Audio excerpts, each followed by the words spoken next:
On a restless night, along the eastern edge of Mount Etna, the air felt heavier than usual, charged with something ancient, something waiting. The villagers scattered across the slopes lay in uneasy silence, their lights flickering beneath a sky that seemed to pulse faintly red. Deep beneath the mountain, pressure had been building for weeks, magma forcing its way through fractures in the earth like a rising tide of fire. At first, it was only a tremor.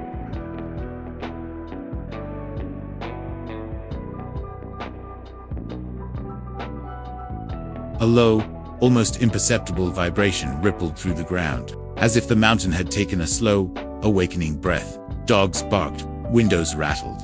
Then came a second tremor, stronger, sharper, followed by a deep, resonant roar that seemed to rise from the core of the planet itself.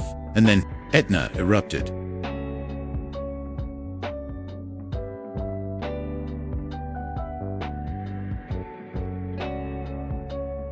The summit exploded in a blinding burst of incandescent light. A fountain of lava shot hundreds of meters into the sky, glowing orange and gold against the darkness. The ground shook violently as molten rock burst from the crater, spilling over its rim in thick, glowing rivers. The eruption wasn't just seen, it was felt, heard, lived.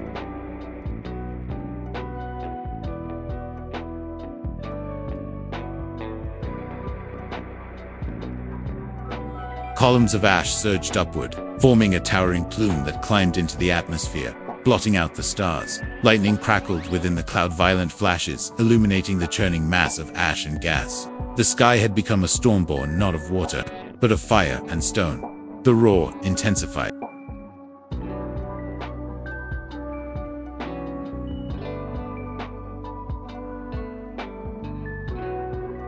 It was relentless, like thunder that never ended. Each explosion sent shockwaves rolling down the slopes, rattling rooftops and echoing across the valleys. Lava bombs, chunks of molten rock were hurled into the air, arcing like fiery comets before crashing back onto the mountainside. Rivers of lava began their descent.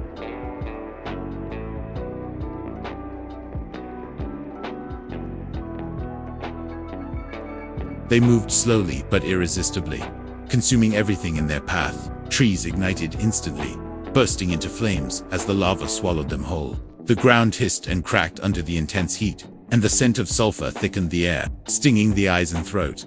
Yet, amid the chaos, there was a strange, terrifying beauty.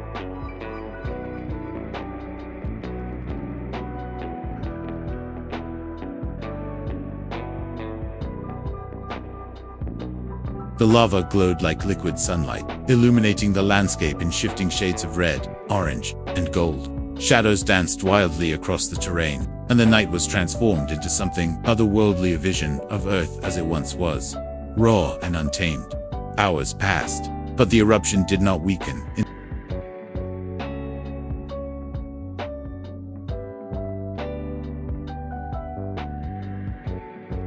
Instead, it evolved. New vents tore open along the flanks of the mountain, each one spewing fire and ash. The eruption spread like a living thing, unpredictable and unstoppable. Entire sections of the slope seemed to come alive, glowing with veins of molten rock.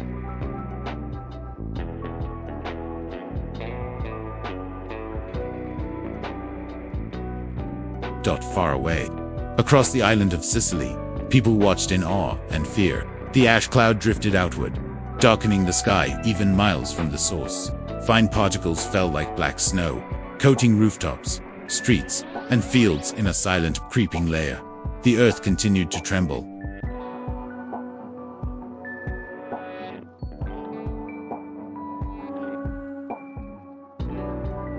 Even as dawn approached, Etna showed no sign of rest. The first light of morning revealed a transformed landscape, rivers of hardened lava cutting through the land, smoke rising in ghostly columns, and the summit still blazing with intermittent bursts of fire. Then, gradually, almost reluctantly, the fury began to subside.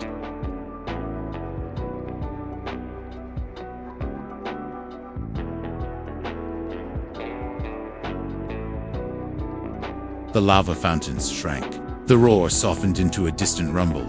Ash continued to drift, but the towering plume began to thin, revealing the pale sky beyond. What had been a night of overwhelming power slowly gave way to a fragile calm, but the mountain was not silent.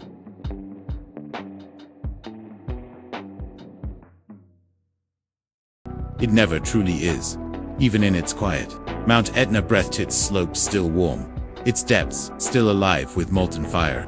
The eruption had ended, but the memory of it lingered in the scorched earth, in the ash-covered villages, and in the hearts of those who had witnessed its raw, unstoppable force. For Etna is not merely a mountain.